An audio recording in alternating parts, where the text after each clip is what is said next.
మళ్ళేమమ్మా నీకొచ్చిందానే మెసేజీ? హే గిప్పటిదాకనారా నిన్న మాపటిలా టింగుమన్నది. అరే అందరికొచ్చింది, నాకు వస్తుందా రాదా? రాజయ్య కాక, షేరాల్ తాత, కొమరయ్య మామకు, మా ఆడకట్ట అందరికొచ్చింది, నాకు రాకపాయనే. మా రామనికి సుత పడలేదంటుండు. హగో కొందరు ఖర్చుడెట్లా, కొందరు కాపుడెట్లా, అందరికి ఒక్కపారు వేయరానే. ఇగో గిట్లున్నాయి ఊర్ల పొంట రైతు భరోసా ముచ్చట్లు. అయితే రైతుల ఫోన్లు టింగు టింగు అని మూత మోగుతుంటే నడుము ఇట్లా సప్పుడు బంద్ అయింది. ఎవరు కంప్లైంట్ చేసిండ్రో ఏమో మరి. ఓట్లొచ్చేదాకా రైతు భరోసా పైసలు వేయొద్దని ఆర్డర్ వచ్చింది ఎన్నికల సంఘంకి వెళ్ళి.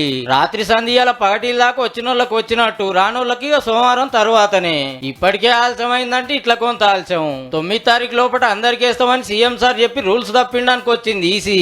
మొన్న 5 ఎకరాల లోపున్న 65 లక్షల మందికి 5,500 కోట్లు వేస్తే ఇప్పుడు ఆ మీదున్న 4 లక్షల మందికి 2,000 కోట్లు పడుతున్నాయి. అట్లనే మునుపు అకౌంట్లు చక్కగా లేక రానోళ్ళకు కూడా ఇప్పుడు వస్తున్నాయి. మొత్తం 69 లక్షల మంది రైతులకు రైతు భరోసా సుక్త అవుతున్నట్టు.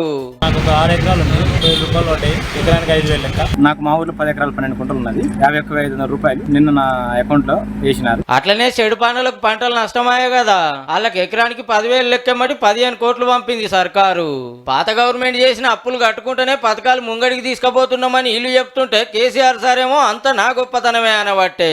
కేసీఆర్ బస్ ఎక్కిండు కాబట్టి, కాలు ఇరిగిపోయినా కుంటున్నా బస్ ఎక్కి గర్జన చేసిండు కాబట్టి రైతు బంధు పడతా ఉంది. కానీ మీరు ఫామ్ హౌస్లు ఉన్నప్పుడే 64 లక్షల మంది రైతులకు 5,500 కోట్లు పడ్డాయి కదా సారు. అంటే సార్ ఒక్కడే కొట్లాడి తెలంగాణ తెచ్చింది ఎంత నియమో, సార్ బస్ ఎక్కినందుకే రైతు భరోసా పైసలు పడుతుంది సుత అంతే నియం. మరి ఇప్పుడు ఆగిపోయాయి, ఈ పుణ్యం సుత మనదేనా సారు?